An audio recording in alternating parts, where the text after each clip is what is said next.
The Island of God, Bali, salah satu tujuan wisata paling populer dan terbaik di dunia. Adat budaya kental dan terus dipertahankan, tak peduli pengaruh luar membanjir.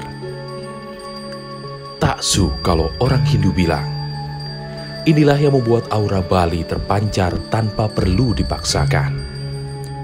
Tapi pariwisata Bali yang selama ini bersinar dipaksa meredup tiba-tiba di kuartal 2 tahun 2020. Saat pandemi COVID-19 menghantam, akses masuk Bali dikunci, aktivitas masyarakat di tempat wisata anjlok, ekonomi Bali pun luluh lantak. Bagaimana tidak?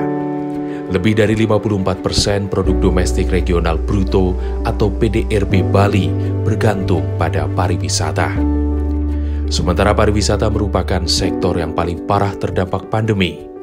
Sepanjang tahun 2020, tak ada sama sekali pelancong yang datang ke Bali. Bali, sebagai destinasi wisata kelas dunia, diperkirakan rugi hingga 10 triliun rupiah setiap bulannya karena pandemi. Pariwisata yang menjadi salah satu penarik hidupnya pertanian, perikanan, dan industri kerajinan rakyat, produk-produk lokal Bali, itu menjadi terputus, terhenti, karena restoran tutup, hotel tutup. Keterpurukan perekonomian Bali itu luar biasa, sangat dalam. Pada tahun 2020, itu rata-rata mengalami pertumbuhan negatif atau kontraksi sebesar minus 9,31%. Terendah di Indonesia dan paling pertama terjadi dalam sejarah di Bali. Mengalami hantaman badai pandemi, banyak warga yang bertanya dengan sejuta harapan, akankah Bali bangkit? Melihat ironi ini, pemerintah berupaya keras menjawab tantangan bangkitnya Bali. Bersama-sama, pemerintah pusat dan Pemda berupaya bangunkan lagi Bali dari mati suri karena pandemi. Dan kunci utama untuk pemulihan ekonomi Bali adalah kemampuan kita dalam menangani pandemi. Disiplin protokol kesehatan harus terus diterapkan. Vaksinasi juga harus dilakukan secara cepat dan masif. PPKM mikro berbasis Banjar dan desa adat harus diefektifkan untuk mencegah penularan. Kita tunjukkan kepada dunia, Bali adalah destinasi wisata yang sangat aman dikunjungi. Upaya pemerintah ini disambut semangat membara warganya. Meski pernah duduki urutan yang terparah terdampak pandemi, nyatanya Bali berhasil menjadi provinsi tercepat dalam menggelar vaksinasi COVID-19 di Indonesia, bahkan di dunia. Setidaknya hingga Agustus 2022, cakupan vaksinasi dosis 1 di Provinsi Bali telah mencapai 105,62%.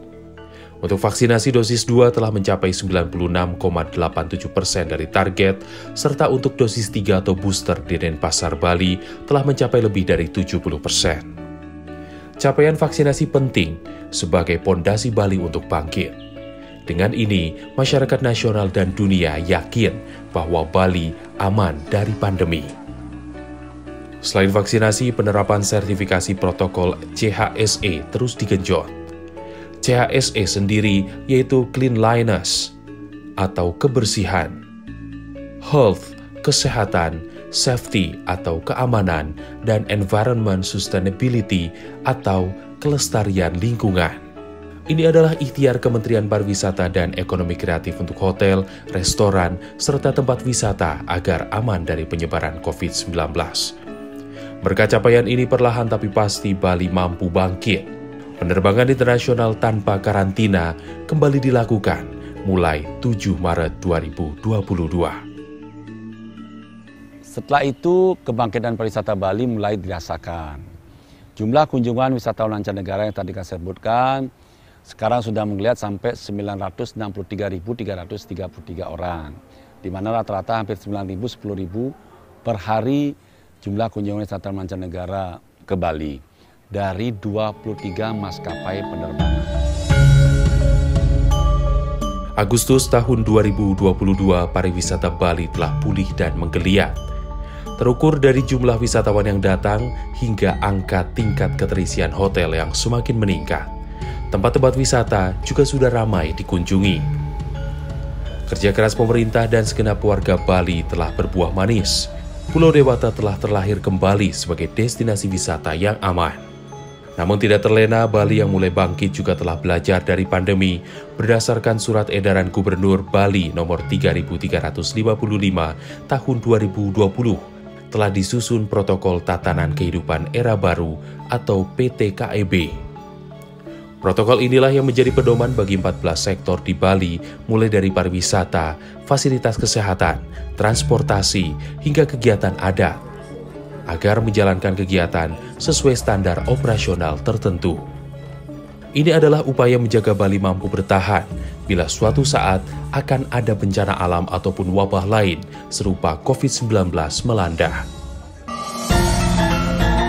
Segala upaya membangkitkan Bali juga dilakukan oleh Dewan Kerajinan Nasional Dekranasda.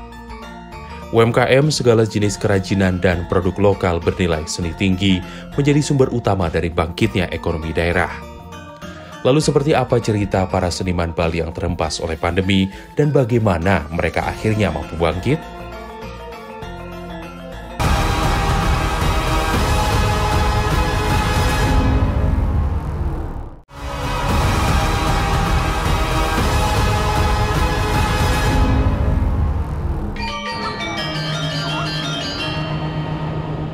Kita semua tahu salah satu destinasi favorit dunia adalah Bali. Bahkan menurut Club Med, sesuai dengan unggahan akun media sosial Kemenparekraf, Bali dinilai sebagai destinasi paling bikin bahagia di dunia. Selain mempunyai budaya dan pemandangan alam yang sangat memukau, Bali juga dikenal dengan hasil karya kerajinan tangan yang unik serta bernilai seni tinggi. Industri kreatif merupakan sektor ekonomi yang dianggap sebagai salah satu industri paling menguntungkan, mulai dari karya tenun hingga karya dekorasi. Namun lagi-lagi, hantaman pandemi COVID-19 yang begitu dahsyat turut menghancurkan sektor ini. Sektor ekonomi kreatif yang dilakoni para IKM dan seniman Bali memang sempat terhempas parah oleh dampak pandemi COVID-19. Namun itu semua nampaknya sudah berlalu bagi mereka yang menolak untuk terus terpuruk. Perlahan, mereka mulai bangkit dan kembali. Tentu ini semua juga berkat kerja keras pemerintah dan segenap warga Bali. Saat pandemi menjadi hal yang menakutkan, pemerintah pusat, Pemda, dan Dewan Kerajinan Nasional Daerah atau Dekranasda melakukan beberapa terobosan. Program Bangga Buatan Indonesia Bali dan Pameran Bali Bangkit misalnya.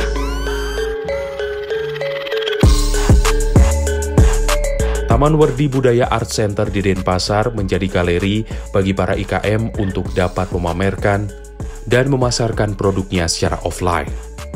Di sini, sekitar 125 IKM dibimbing dan dikurasi untuk menghasilkan produk lokal Bali yang berkualitas dan proporsional dalam perhitungan sistem bisnis. Terobosan lain Pemda Bali, yakni mewajibkan para ASN untuk berbelanja produk lokal Bali serta mengenakan kain tenun endek khas Bali pada hari tertentu. Alasannya, ASN menjadi yang paling tangguh secara finansial dari bergolaknya ekonomi karena pandemi. Berbagai inovasi ini nyatanya membuahkan hasil. Perekonomian para IKM berhasil terdongkrak hingga meraih omset miliaran rupiah meski dilanda pandemi COVID-19. Hebat bukan?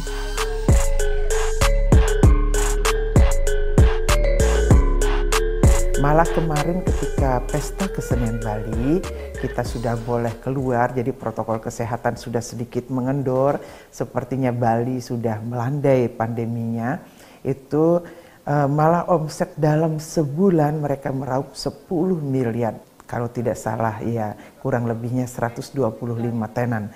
Nah kalau berikutnya normal lagi rata-rata di tahun 2022 ini baru masuk ke pameran IKM Bali Bangkit namanya yang Ibu adakan.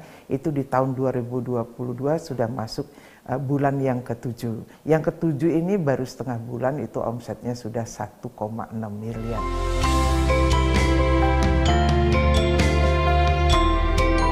Salah satu IKM yang merasakan bangkitnya sektor kesenian Bali adalah Pertenunan Astiti milik Nyoman Sudira.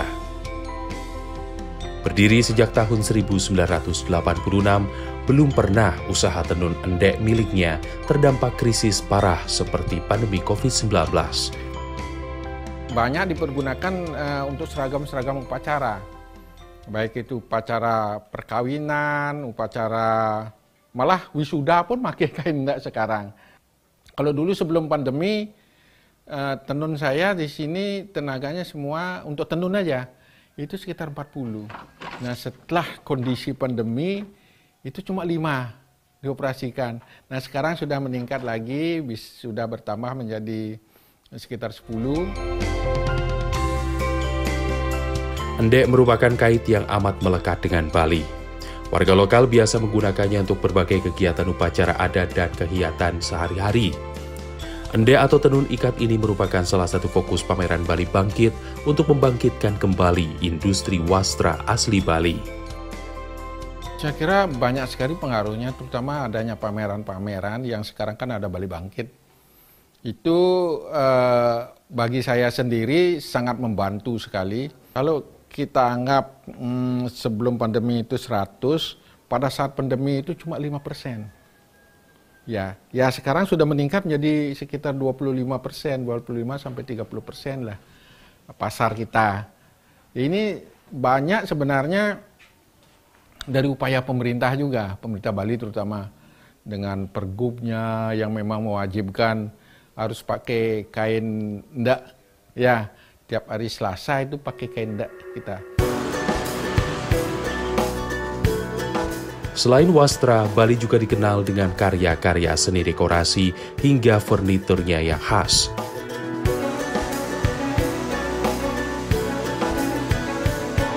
Iputu Pardika, seniman di bidang seni patung, interior, dan mebler, menuangkan imajinasi kreativitasnya ke karya-karya yang tidak biasa sehingga membuat produk miliknya eksklusif.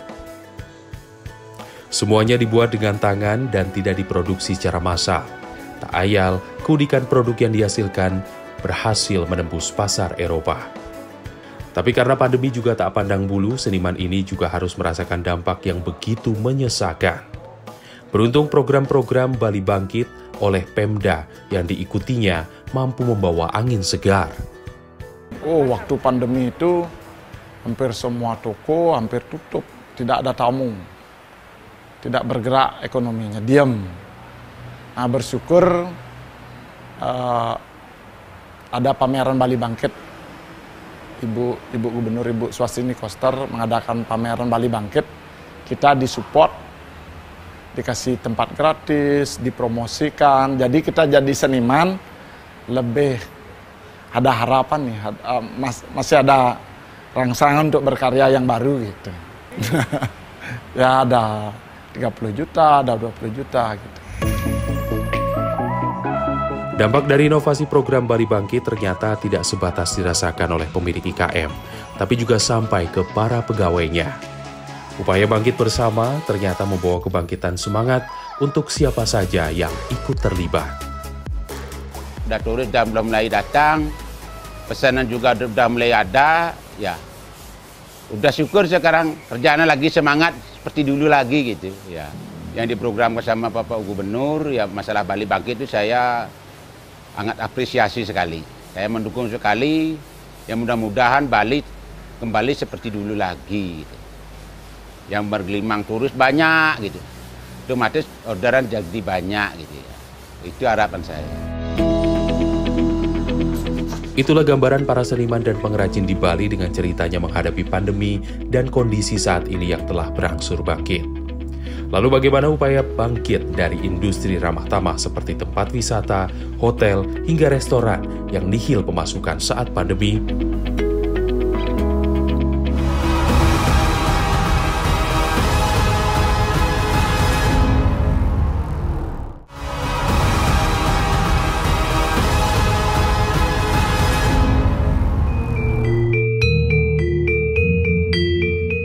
Bali perlahan mulai bangkit. Wisatawan domestik dan mancanegara terus berdatangan. Ini adalah pertanda baik bangkitnya industri ramah tamah Bali yang 2 tahun belakangan ini sempat mati suri. Bangkitnya Bali tentu tidak terjadi begitu saja. Tetesan darah-darah semangat terus mengucur deras dari upaya berbagai pihak, mulai dari pemerintah, pelaku wisata, dan segenap warga yang ingin pulau kebanggaan kembali seperti sedia kala. Salah satu strategi pemerintah selain membuka pintu masuk ke Bali adalah penerapan sertifikasi CHSE bagi restoran dan hotel utamanya. Protokol CHSE merupakan proses pemberian sertifikat atau penanda kepada perusahaan pariwisata, destinasi pariwisata, dan produk pariwisata lainnya untuk memberikan jaminan kepada wisatawan terhadap terpenuhnya 4 aspek meski di tengah pandemi COVID-19. Dan ternyata penerapan CHSE berhasil menjadi pilar bangkitnya sektor hospitality di Bali. Ini menjadi semacam alat ukur bahwa properti yang mereka dimiliki itu memiliki kesiapan yang cukup, penerapan yang bagus dalam hal kesehatan. CHSE itu sudah dikenal di luar negeri bahwa Indonesia, Bali menerapkan CHSE. Nah, ini yang akan dikejar. Selain penerapan kedisiplinan pelaku hospitality dan pariwisata perihal kesehatan melalui CHSE, khusus di Bali, pemerintah juga menerapkan sertifikasi baru bernama SMPAP atau Sistem Manajemen Pengamanan Akomodasi Pariwisata. Asesmen atau penilaian ini dilakukan oleh kepolisian pada sejumlah hotel di Bali perihal pengetatan sistem keamanan. Penerapan sertifikasi ini berkaitan juga dengan Bali yang menjadi tuan rumah bagi perhelatan acara internasional besar seperti Presidensi G20. Sertifikat keamanan Bali dinilai mampu mendongkrak kepercayaan publik mengingat Pulau Para Dewa ini pernah mengalami duka begitu dalam setelah krisis keamanan pasca bom Bali pada tahun 2002 silam. Sehingga dari pihak kepolisian pada saat memberikan semacam respon atau informasi kepada konsulat asing, termasuk kepada Kepala Kepolisian Republik Indonesia, Bapak Kapolri, tentu dengan yakin kalau seandainya hotel-hotel itu sudah diperiksa, mereka memiliki kesiapsiagaan apakah levelnya silver, gold atau platinum, ini menjadi semacam jaminan bahwa hotel tersebut memiliki kesiapan yang cukup terkait dengan keamanan. Pembukaan penerbangan masuk ke Bali lagi, penerapan protokol CHSE dan SMPAP menjadi jurus ampuh bagi Bali untuk bangkit jauh lebih kuat dari sebelumnya, terutama bagi tempat wisata, hotel, dan restoran. Organisasi resmi Asosiasi General Manager Hotel se-Indonesia atau IHGMA di Bali menyebutkan berkat pondasi yang kokoh ini, wisatawan berdatangan dan berhasil mendongkrak angka okupansi atau tingkat hunian hotel-hotel di Bali pada Agustus 2022. Jadi bulan Februari sehingga sekarang Maret sampai bulan September. Ini okupansi sudah bertahap meningkat, ya. Jadi kalau rata-rata, kalau kita bilang Bali secara keseluruhan, mungkin okupansinya sudah mencapai 50-60%. Sedangkan di daerah-daerah tertentu seperti Canggu, Seminyak, ya, itu okupansi bahkan mencapai 80%. Sangto Suites and Villas, salah satu hotel dan villa di Ubud, Bali, merasakan betul porak-porandanya sektor pariwisata oleh COVID-19 lebih dari 2 tahun belakangan. Tingkat keterisian atau hunian Sangtu pada saat pandemi tahun 2020 hingga 2021 terhempas hingga nihil tamu. Namun pada Juli-Agustus 2022 telah mencapai 80%. Seluruh karyawan hotel di Sangtu juga telah mendapatkan honor penuh 100% seperti saat awal sebelum pandemi. Itu menurut kami di industri perhotelan itu sangat penting sekali karena bagi customer juga mereka pasti akan memilih properti atau hotel yang sudah tersertifikasi CISA. Ya, dalam artian mereka ingin kenyamanan dan keamanan pada saat menginap. Dan program itu sangat bagus sekali dikontrol sama pemerintah, meskipun itu program dari Kemenparekraf. Jadi dari daerah mengontrol. Tapi yang pasti dengan CISA itu sangat membantu sekali. Dan kami di hotel merasa lebih confident menjual ke customer. Geliat bangkitnya pariwisata Bali juga mengalir hingga ke sektor hospitality lainnya, yakni restoran. Meski belum sepenuhnya kembali seperti dulu, sejak dibukanya lagi akses wisatawan mancanegara ke Bali pada Februari 2022, tamu yang datang untuk menikmati hidangan resto di Jimbaran ini sudah mencapai 55%. Mungkin sudah beranjak ya masih 50-55% lah. Jadi belum total pulih seperti biasa. Cuman kita bangga, kita senang. Kita sudah bisa bergerak gitu aja. Tanah Lot selalu menjadi primadona untuk siapapun yang pertama kali injakan kaki di Pulau Bali. Di tempat wisata favorit ini sangat terasa betul wisata Bali telah mulai bergeliat. Diisi oleh ragam wisatawan dari berbagai belahan dunia. Progres vaksinasi yang cepat di Bali menjadi alasan sejumlah turis memilih Bali sebagai destinasi wisata. Untuk sehari yang masuk ke kawasan kita di Tanah Lot, rata-rata itu 3.000 per hari. Rata-rata 3.000. Kalau weekend itu bisa mencapai 4.000, 5.000. Bisa kadang-kadang sampai 6.000. Yes, definitely. Because we have adults and kids, so safety of us is of high priority than anything else. So definitely we'll consider the safety protocols which are followed in the property we're staying. People are very different and they're very kind, they open and they always kind to you. It's very nice. Harapan yang terus menyala terpancar dari setiap mata masyarakat Bali akan kembalinya pariwisata seperti sebelum pandemi melanda.